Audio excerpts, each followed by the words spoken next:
kembali dengan Uni Eropa, ya, BC dan Dewan. Tahun negosiasi hari ini kita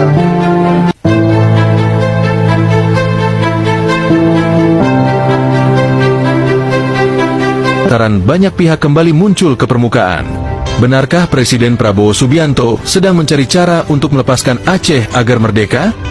Prabowo, seorang mantan jenderal dengan reputasi kuat dan penuh kontroversi, kini menduduki kursi tertinggi di Republik ini. Dalam berbagai pidatonya, ia sering bicara soal keutuhan NKRI, persatuan nasional, dan stabilitas geopolitik. Tapi diam-diam, desas-desus berhembus. Katanya, di balik layar, ia justru membuka ruang diskusi soal pelepasan Aceh. Apa biasa? Ia adalah satu-satunya wilayah yang langsung menyatakan dukungan terhadap Soekarno dengan syarat khusus.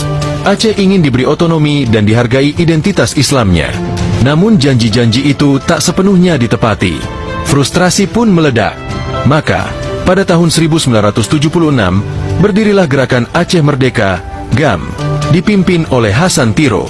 Puluhan tahun konflik bersenjata menewaskan ribuan jiwa, hingga akhirnya perjanjian damai Helsinki ditandatangani tahun 2005. Hasilnya, Aceh diberi status otonomi khusus, dengan hak membentuk partai lokal, menerapkan syariat Islam, dan mengelola sebagian kekayaan alamnya sendiri. Tapi benarkah ini sudah cukup? Prabowo bukan orang asing bagi Aceh. Pada masa konflik, ia adalah bagian dari militer Indonesia yang punya misi khusus di banyak wilayah konflik. Tetapi seiring waktu, sikapnya berubah. Dalam kampanye-kampanyenya, Prabowo berkali-kali menyebutkan pentingnya menjaga martabat daerah-daerah yang pernah terluka, termasuk Aceh. Ada yang menilai, Prabowo justru menjadi lebih ramah terhadap wacana otonomi ekstrim, bahkan kemerdekaan dalam kerangka referendum. Isu ini mulai menguat ketika beberapa tokoh Aceh mulai berani menyuarakan kembali kemerdekaan, dengan narasi baru, tanpa konflik, tanpa senjata, cukup dengan pendekatan diplomatik. Dan menariknya, tak ada penolakan tegas dari Jakarta. Apakah ini pertanda bahwa istana sudah lelah menahan Aceh? Mari kita bicara realita. Melepaskan suatu wilayah dari Republik Indonesia tentu bukan hal sepele. Tetapi, jika dilihat dari sudut pandang politik realistis, melepas Aceh bisa dianggap sebagai solusi damai permanen bagi pemerintah pusat. Kenapa? Pertama, karena Aceh tetap punya bara di bawah abu. Isu kemerdekaan tak pernah benar-benar padam. Kedua, karena secara ekonomi, Indonesia belum bisa memaksimalkan potensi Aceh.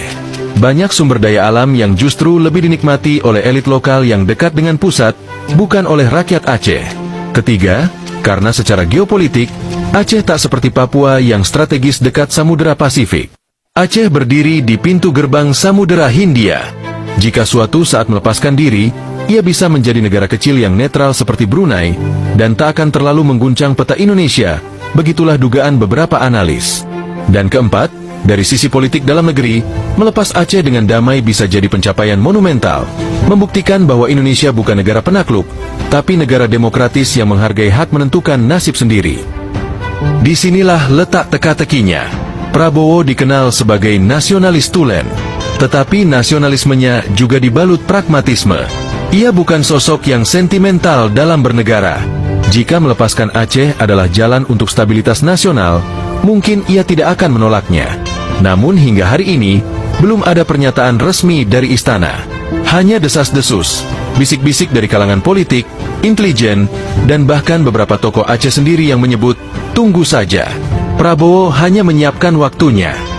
Bagaimana dengan rakyat Aceh? Banyak yang mulai bertanya, apa gunanya otonomi jika kami tetap miskin? Apa maknanya perdamaian jika tak ada keadilan ekonomi? Apakah kemerdekaan adalah satu-satunya jalan? Ada juga yang tetap cinta Indonesia. Mereka ingin tetap menjadi bagian dari negeri ini, tetapi dengan penghargaan lebih tinggi terhadap identitas Aceh yang unik. Suara-suara ini terus bergema. Di pasar, di kampus, di masjid, di desa-desa terpencil. Dan suara itu kini menunggu keputusan dari seorang presiden bernama Prabowo Subianto. Benarkah Prabowo sedang mencari cara untuk melepaskan Aceh? Ataukah semua ini hanya ilusi dari harapan dan kekecewaan masa lalu yang belum sembuh? Hanya waktu yang akan menjawab. Tapi satu hal yang pasti, sejarah Aceh belum selesai. Dan bab selanjutnya